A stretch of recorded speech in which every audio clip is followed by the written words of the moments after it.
Hello साथियों, नमस्कार। कैसे आप सभी? उम्मीद करते हैं मस्त होंगे, स्वस्थ होंगे। तो एक बार फिर से स्वागत है आपका अपने इस परिवार में जिसका नाम है संस्कृति रोजगार।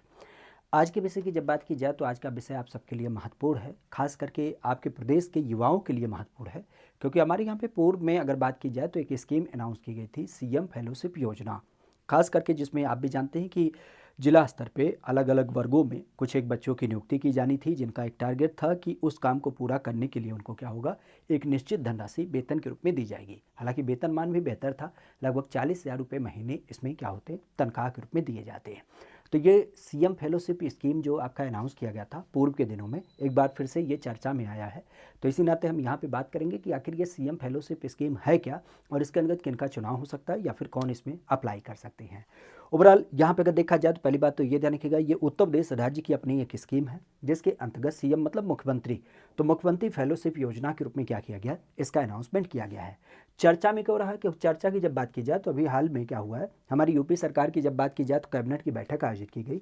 और इसी कैबिनेट की जब बात की जाए, बेसिकली 4 मई 2026 को इसका आयोजन हुआ और उसी कैबिनेट के अंतर्गत इसका निर्णय लिया गया है। और ये जो सीएम फेलोशिप योजना थी उसको एक बार फिर से रिवाइव करने की बात करी गई है।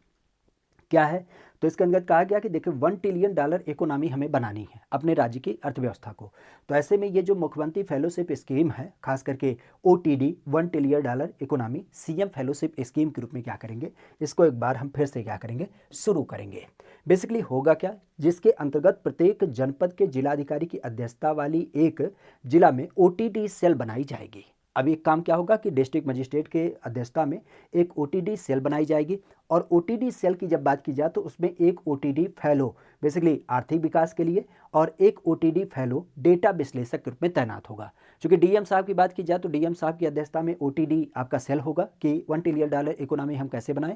तो उसके लिए 2 लोगों की बेसिकली नियुक्ति करी जाएगी। और ये कैसे होंगे, तो एक होगा जो आर्थिक डेवलपमेंट की तरफ बात करेगा और एक होगा जो डेटा के विश्लेषक की बात करेगा। तो मतलब 2 लोगों की डीएम साहब के लिए क्या की जाएगी, अतिरिक्त रूप से नियुक्ति की जाएगी, जिसको हम क्या बोल रहे हैं, सीएम फेलो के रूप में नाम देते हैं। बेसिक अगर देखा जाए तो इसके लिए जो उम्र सीमा वगैरह निश्चित की गई है वो ये है कि 40 वर्ष की आयु होनी चाहिए। इवन जो चयनित फेलो हैं, पिछले दिनों में इसमें 40,000 रुपया दिया जाता था, लेकिन अब इसमें क्या होगा, 50,000 रुपया इसमें प्रति महीने दिया जाएगा। तो 50,000 रुपये का पर महीने का यहाँ कह सकते हो वेतन होगा। इवन आप कह सकते हो कि आने जाने रहने का और जो बेसिक खर्च होते हैं वो सब चीज़ें भी इसमें क्या होंगी, दी जाएंगी, जैसा कि इनके द्वारा दिया गया है कि अन्य पारिश्रमिक और जो अन्य सुविधाएं होती हैं वो भी हम क्या करेंगे, इसके अंदर देंगे। काम क्या करना होगा, तो काम होगा कृषि, उद्योग, निवेश, पर्यटन, रोजगार, जिला, घरेलू उत्पाद, ऐसी चीज़ों के ऊपर कह सकते हो मासिक और त्रैमासिक समीक्षा और उसकी रिपोर्ट तैयार करना। और उसे रिपोर्ट करना किसको, जिलाधिकारी को। और फिर जिलाधिकारी क्या करेंगे, आपके मुख्यमंत्री जी के साथ जब बैठक होगी कि हम किस तरीके से $1 ट्रिलियन इकोनॉमी बना सकते हैं, उसमें क्या कमियां हैं, क्या अचीवमेंट है, इन सब चीज़ों के लिए क्या होगा, इसका पूरा एक प्रारूप देखने मिलेगा।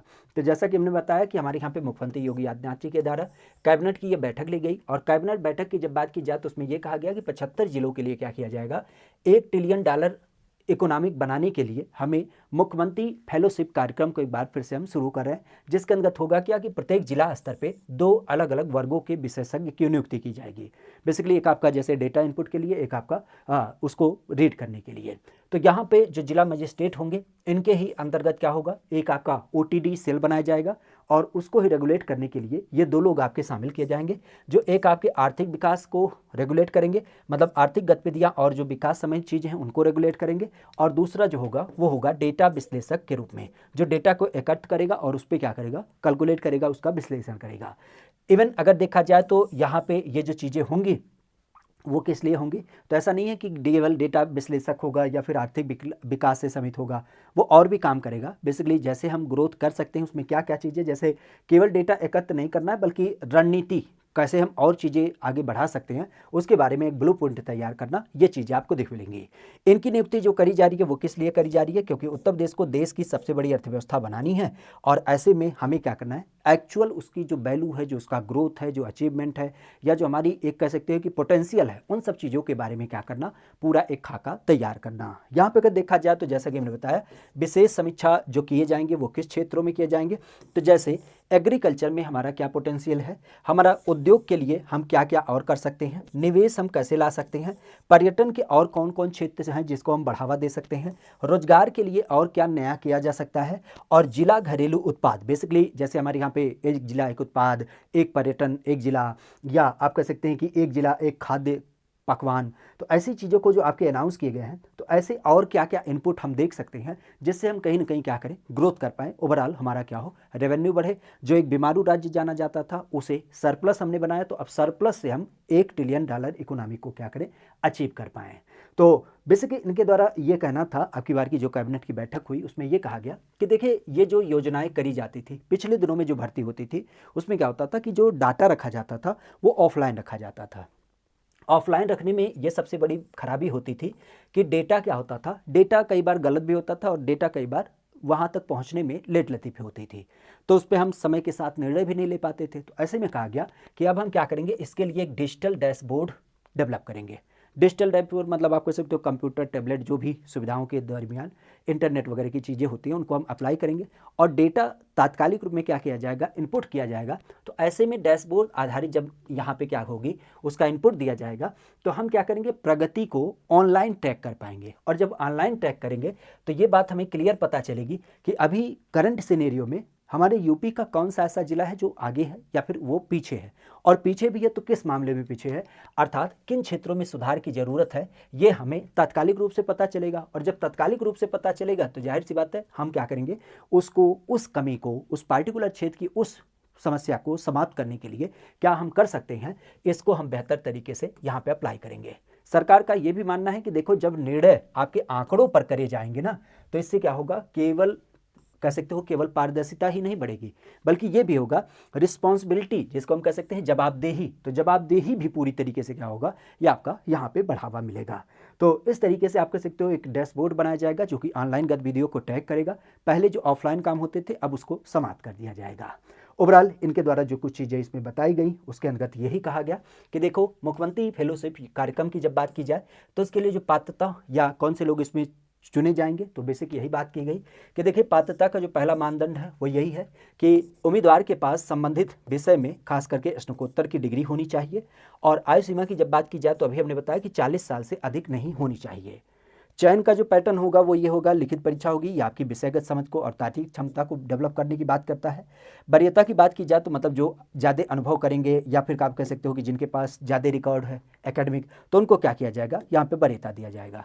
एक आप कह सकते हो इंटरव्यू आपका लिया जाएगा जिसमें आपकी आखिरी चॉइस कह सकते हो आपके व्यक्तिगत परीक्षण की बात की जाएगी। आपका इंटरव्यू के अंतर्गत आपका जो व्यक्तित्व और विजन है उन सब चीज़ों को देखा जाएगा। चयन प्रक्रिया की जब बात की जाए तो चयन प्रक्रिया में 100 अंकों के आधार पे क्या होगा, ये आपका एक पैटर्न आधारित कह सकते हो पूरा एक खाका तैयार किया गया जिसमें क्या किया जाएगा, आपको पार्टिसिपेट करना होगा, इसी आधार पे आपका चयन होगा। ये 100 नंबर का जो पूरा पैटर्न है वो क्या है, तो पहला चरण है आपकी लिखित परीक्षा कराई जाएगी जो कि लगभग 50 अंकों की होगी। दूसरा चरण होगा आपकी जो योग्यताएं हैं, जिन जिन चीज़ों को आपने अचीव किया है उसके ऊपर आपके अंक मिलेंगे, तो ऐसे में हम कह सकते हैं 30 नंबर इसके दिए जाएंगे।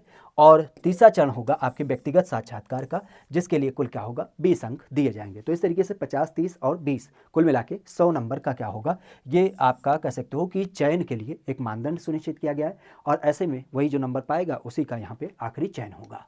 खास ध्यान रखिएगा, ये जो काम करेगा व्यक्ति वो डीएम साहब के साथ मिलकर के काम करेगा, जो खासा एक तो डेटा कलेक्ट करेगा और एक आर्थिक सूचनाओं को कलेक्ट करेगा। इनकी जब बात की जाए तो इनका जो एक तरीके से कह सकते हो कि रिस्पॉन्सिबल एक मंत्रालय होगा, चूँकि ये अचीवमेंट की बात करते हैं, ये एक ब्लूप्रिंट तैयार करते हैं, एक राज्य के लिए खाका तैयार करते हैं। तो हमारे यहाँ पे जैसे नीति आयोग केंद्र में है उसी तरीके से राज्य के लिए राज्य परिवर्तन आयोग होता है, तो राज्य परिवर्तन आयोग के साथ मिलकर के क्या करेंगे, ये पूरा काम करेंगे। तो इस तरीके से युवाओं को नीति निर्माण और शासन में सहयोग करने के लिए यहाँ पे एक सुनहरा अवसर दिया जा रहा है कि उत्तर प्रदेश राज्य परिवर्तन आयोग से जुड़े और इस पूरी प्रक्रिया को शामिल करते हुए खास करके अगर वो योग्यता रखते हैं तो ऐसे में वो अप्लाई भी करें। ध्यान रखिएगा, अधिक जानकारी और आवेदन के लिए आपको आधिकारिक पोर्टल पे जाना है जहाँ पे चयन संबंधी जो पूरी प्रक्रिया है उन सब चीज़ों को यहाँ पे दे रखा है। बाकी जो सारे काम होंगे वो राज्य परिवर्तन आयोग के द्वारा किए जाएंगे, इधर उधर आपको भटकने की ज़रूरत नहीं है, ये थोड़ा सा ध्यान रखिएगा। ठीक है। आधिकारिक वेबसाइट पे जा करके उसका क्या फॉर्मेट है, ऑनलाइन ऑफलाइन, उसको आप अप्लाई करिए और कैसे कैसे उसके बाकी प्रोसीजर किए जाते हैं उनको फॉलो करिए। ठीक है। तो सीएम फेलोशिप योजना का विशेष ध्यान रखिएगा। उत्तर प्रदेश के अंतर्गत इसका अनाउंसमेंट किया गया है, जिसके अंतर्गत 50,000 रुपये महीने की सैलरी, 40 साल की उम्र सीमा, और इस तरीके से अगर देखा जाए तो प्रत्येक जिले में नियुक्ति, 2-2 व्यक्तियों की नियुक्ति करी जाएगी। ठीक है। तो ये अभी कल के ही कैबिनेट बैठक में क्या किया गया, इसका पूरा प्रस्ताव पारित किया गया था। ठीक है। चलिए तो फिर आज के विषय को वहीं विराम देते हैं। कोई नई सूचना, कोई नया अपडेट होगा तो उसे भी आप सबके साथ साझा करेंगे। आज के लिए इतना ही। Thank you, all the best.